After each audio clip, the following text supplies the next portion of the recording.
to really improve accountability, yes, and transparency in police-citizen encounters where there is value. Yeah, those body-worn cameras can vindicate the action of the police, or, according to the evidence captured in the cameras, can really say, no, they're wrong, and let them suffer the consequences prescribed under the law. He says the expansion is being implemented gradually to ensure supporting systems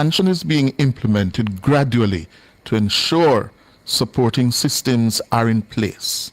We simply don't have the resources to do it all at once. And even if we got all the cameras all at once, they couldn't be deployed all at once because the training to use them, and then all the backup services, and then the broadband and connectivity that is required for upload and safekeeping in order that the images that are captured are evidentiary. So there is an entire suite of activities that have to be in place before body-worn cameras become universally systemized within the JCF. But I wish to assure the public that it is the intention that this is done, and it has started. We're giving ourselves 2 to 3 years to have that fully rolled out. Prime Minister Andrew Holness. He was speaking at the graduation ceremony for the Staff and Junior Command course at the National Police College in Twickenham Park, St. Catherine last Friday. Yeah, so he was speaking to the men and women of the Constabulary Force directly. So too, the Police Commissioner, Dr. Kevin Blake.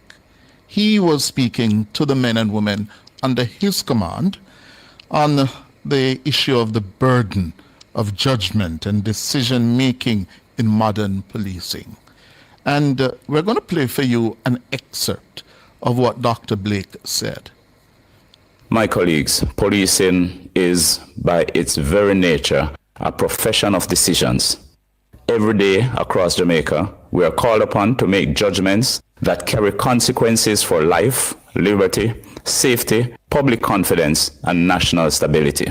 Some of these decisions are made in the quiet of an office after long reflection and consultation. Others are made in fractions of seconds on a roadside, in a volatile and hostile crowd, during a domestic dispute, or in the face of imminent danger. Yet regardless of where they occur, decisions define policing.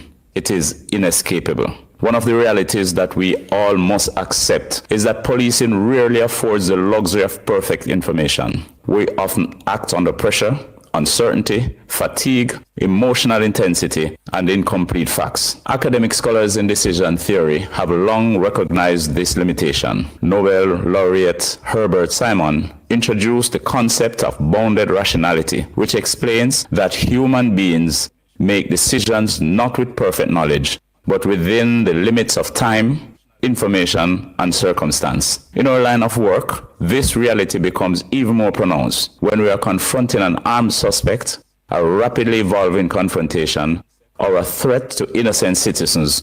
We cannot pause the moment to conduct an academic seminar on alternatives. Decisions must often be immediate. This does not mean that we are above scrutiny. Accountability remains essential in democratic policing. However, there is an important distinction between evaluating a decision and ignoring the conditions under which it was made. Critics and commentators often have the benefit of time, distance, hindsight, multiple video angles, legal consultation, and emotional detachment. Dr. Kevin Blake there, speaking to the men and women under his command following the killing of Miss Bulgian in Granville, St. James. And I don't have a problem with Dr. Blake making this presentation to his force, yes? But where is Dr. Blake in responding to the public concerns raised about what we saw on CCTV camera of the public? Where is the accountability to the public? Dr. Blake, as a chief constable, the police commissioner, has not made himself available to the press, the media in Jamaica, where we can question what we saw on that CCTV camera, and he can choose, yes, how to address the people of Jamaica whose safety and concerns are in his custody as a chief constable. Speaking to your men and women, Dr. Blake, good, no problem. But what about the people of Jamaica, to whom you have sworn to protect? I haven't heard, if I'm wrong, tell me, Dr. Blake holding a media briefing or what to say, listen, come here and ask me any question about this matter. Your responsibility is to the people of Jamaica first and foremost. And this has sparked immense public concern and outrage. Yes, I see where Senior Superintendent Aaron Samuels, who is in charge of St. James, made himself available to the people of Granville in St. James. Yes, but the killing of Miss Bulgin and the circumstances under which she met her demise, yes, is of concern not only to her family and her community, but to every other Jamaican. And we want to be given an opportunity for the commissioner to make himself available to answer those issues of public concern in relation to this matter. Okay?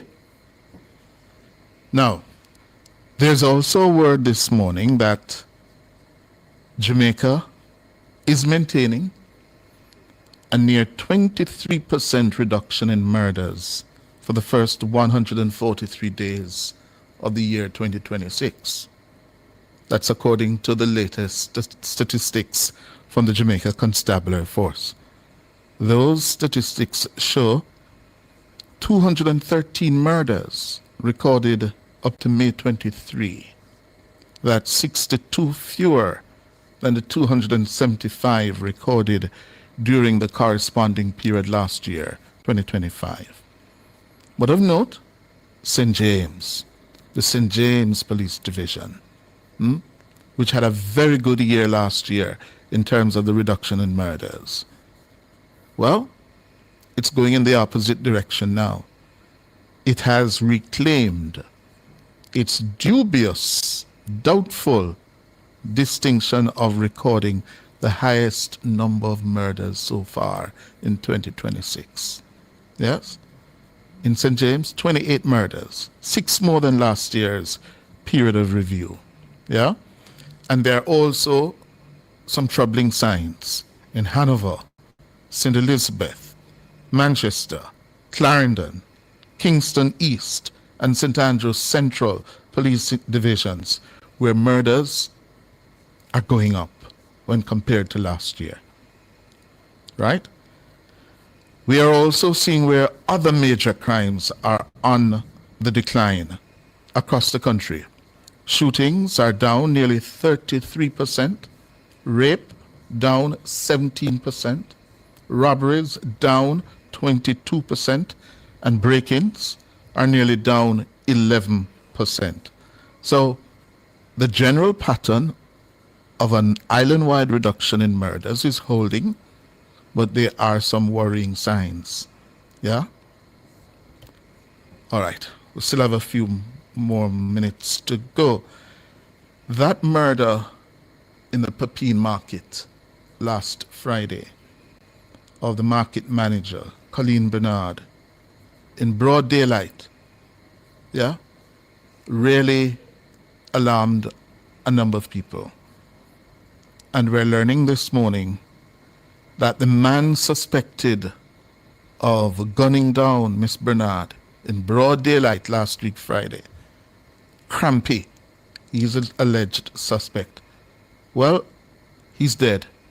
He died, yes, in the hospital under police guard on Monday. Yeah, he was challenged by the police, he was shot, and was in the hospital. Yeah, well, he died yesterday. All right, then there's the other story now that has people talking. Four women dressed in medical scrubs arrested at a very popular wholesale retail establishment in Upper St. Andrew on Sunday. What were they arrested for? They attempted to steal more than $300,000 worth of liquor. Yes, Hennessy. Can you imagine? They went into this wholesale retail establishment in Upper St. Andrew in medical scrubs, so they had space to open up and their clothing. And